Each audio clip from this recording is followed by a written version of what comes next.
So there's a bit of talk now around, is Apple innovating enough? Like they brought out this new version. It's like better screen, better camera, some sort of upgrades, similar to their S models in the past for all those different phones. They'd release the original and then they'd bring out an enhanced one.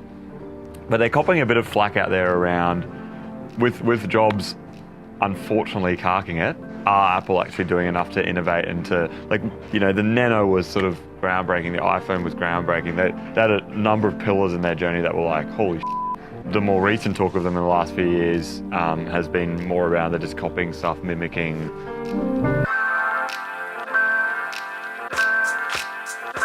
How do you feel about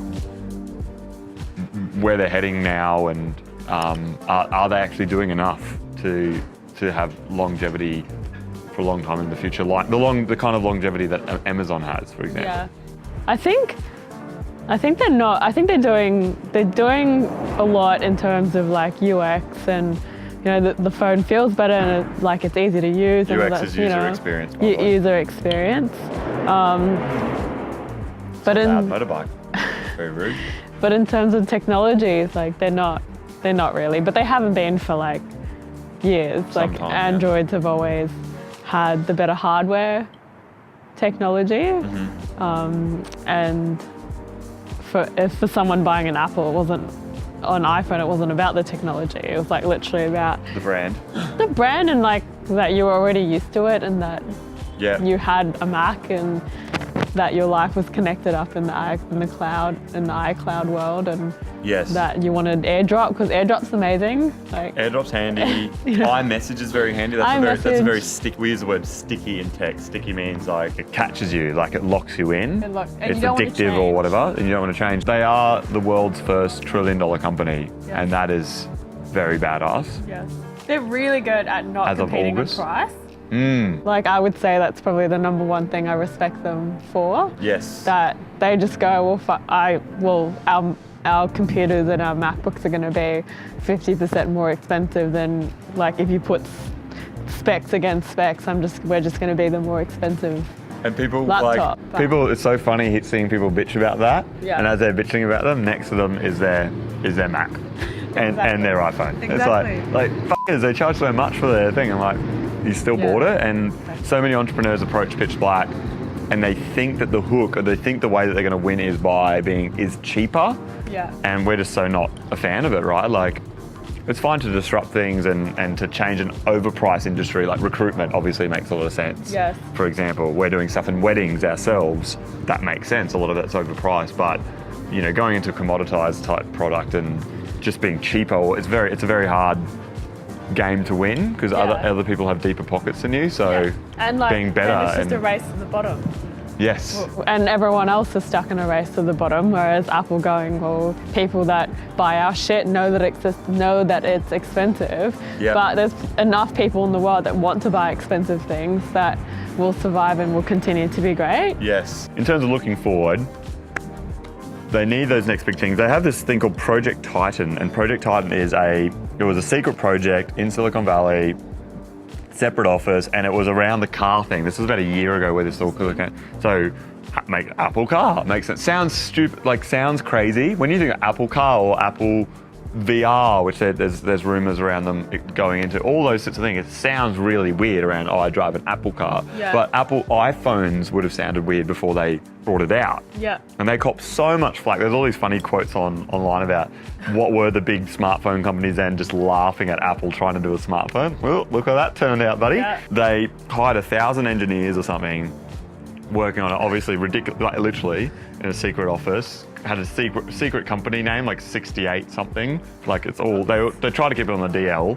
Nothing doesn't get leaked from, everything gets leaked from Apple. Yeah. But apparently the rumors are they've let go of a few hundred people, and it smells like, I don't think it's just been confirmed, these rumors, but the rumors are often right in these cases, that they pulled back from the hardware and they're just focusing on the software. Self-driving cars is legit going to be a thing. There's over 40 or 50 car manufacturers investing heavily into it. So it's undeniable that self-driving cars will be a thing in the coming decades. So then it's like, well, if you're a self-driving car, what's the experience while you're driving? What's that operating system look like? And it sounds like Project Titan has pivoted away from the car, which is interesting. This is the Android model where Android like became the software that ran on all the other different phones. So they're kind of going that angle. What's the next? I think, like, Groundbreaking. you know, we talk Apple about phones. how Uber wants to do, like, Apple like phones. Uber wants to own transport, right? Like, I feel like Apple should want to own communication, or they should want to own the way that you manage your devices. device. Although devices is pretty Like, broad, like, well, they're the most popular watch brand we heard from that Mitch Harper webinar. yeah. So that like, But that's, yeah, like, they want to own like a assistant device, right? Like a thing that helps your life, yes, thing that aids your life. But Google's I think smashing Siri that. is like being a real letdown for them on that front. And if Siri was better than the Google and Amazon assistants, then they would have a chance at like connecting up your home and connecting up your life with your phone and your computer, and then just becoming like actually an Apple home. So you walk in and like all your things are connected, and that's like, Makes sense. I think that's where they should be going, not cars. It's crazy that Apple is $1 trillion company, but they're kind of, it's like, where is their pocket? Like they've managed to do so well, but probably something to finish on is there's going to be a transition from the phone being here to being like projected or, you know, bionic on the eye. Like people don't, there's hypotheses around how, we don't really know yet, but what we do know is in likely 15 years from now, it won't be something we hold. 10 years could be still similar thing, but like maybe a glass see-through cool sick thing like that. So they've got the opportunity to try and own that space as well. It's like, where does like the internal tech, how the bionic tech of adding technology to our body, they could go that way. Yeah. But Google's investing heavily in that as well. Exactly, it's a race, right? And yeah, they've done a good job at marketing. They've done a good job at bringing out new and shiny shit quickly enough that you just keep, because we're stuck in this like cycle of you upgrade your phone and then you try and get a new computer. You're like, well, I've got an iPhone, so now I've got to get a new Mac. Yeah, they lock this sticky. So you're stuck in this cycle of like, unless I swap all of my things out, then I'm not going to love the experience. Because so much of, like, we text message on our computers all the time.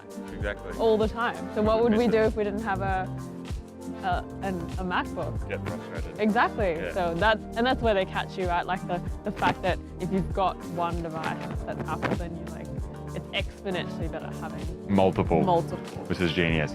And they are the best marketing company in the world. They are. And that's why they're that's why they have 12 zeros. They should just become a marketing company. They should just sell marketing to other people. They'd kill it. They would. That'd be a big agency.